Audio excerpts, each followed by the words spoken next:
You're scrolling through social media. A celebrity you vaguely envy just got publicly humiliated. A loud, arrogant coworker spilled coffee all over his shirt before a big presentation. For a split second, you feel a tiny spark of joy. You don't hate these people. You're not a monster. But that little flicker of satisfaction is undeniable. It's called schadenfreude. And the real reason your brain just rewarded you is far stranger than you think.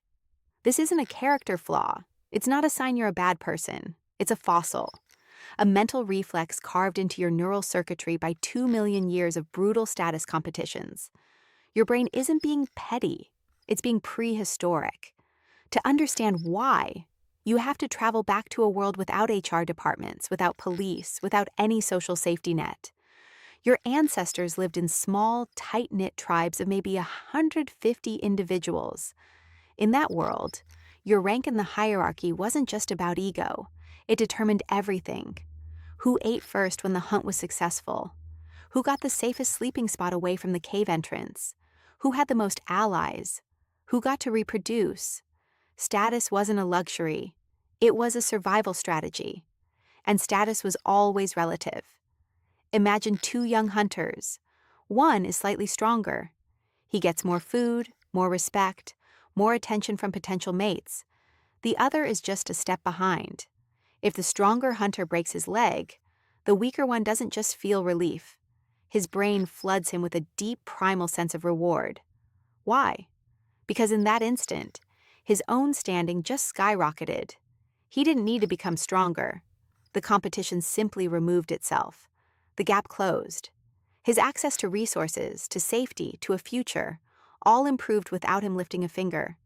The brain that learned to capitalize on those moments, to notice them, to seek them out, passed on its genes. The brain that felt only pure, saintly sympathy, it stayed hungry, it stayed at the bottom, it vanished. This is the zero-sum logic of the ancient mind. Your brain still runs that software. It constantly scans the social landscape, comparing you to everyone around you. When a rival stumbles, your brain doesn't just register the event.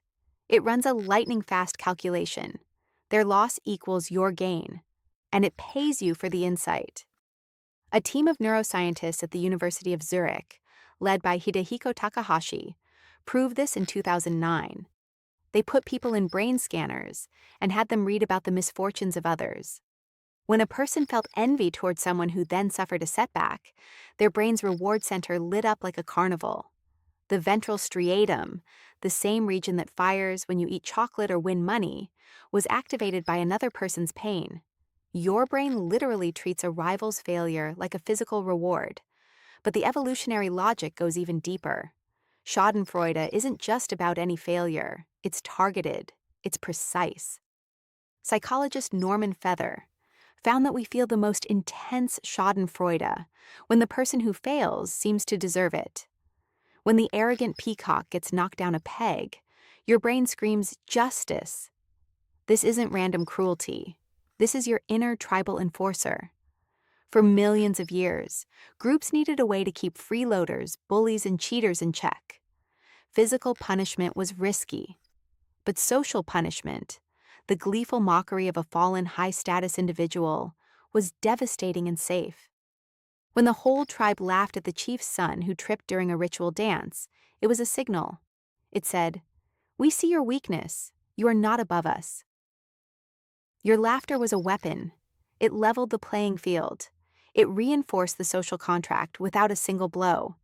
And the most counterintuitive twist? Schadenfreude might actually strengthen group bonds. In 2011, psychologist Mina Kikara studied the brains of baseball fans. When fans watched a rival team fail, their brains didn't just show reward activity. They showed a surge of activity in areas linked to social bonding and empathy, but only toward their own group. The failure of the outgroup triggered a wave of in-group love. The shared joy in a rival's defeat acted like a chemical campfire, pulling everyone closer together. Your ancestor didn't just laugh at the other tribe's failed hunt. He laughed with his own tribe.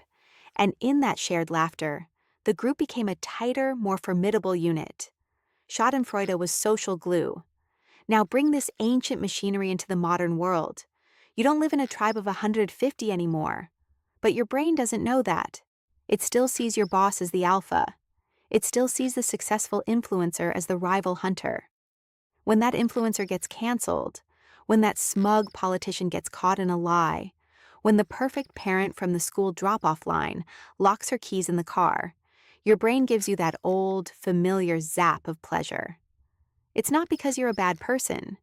It's because, for a fleeting moment, the status anxiety that grips you every single day just evaporated.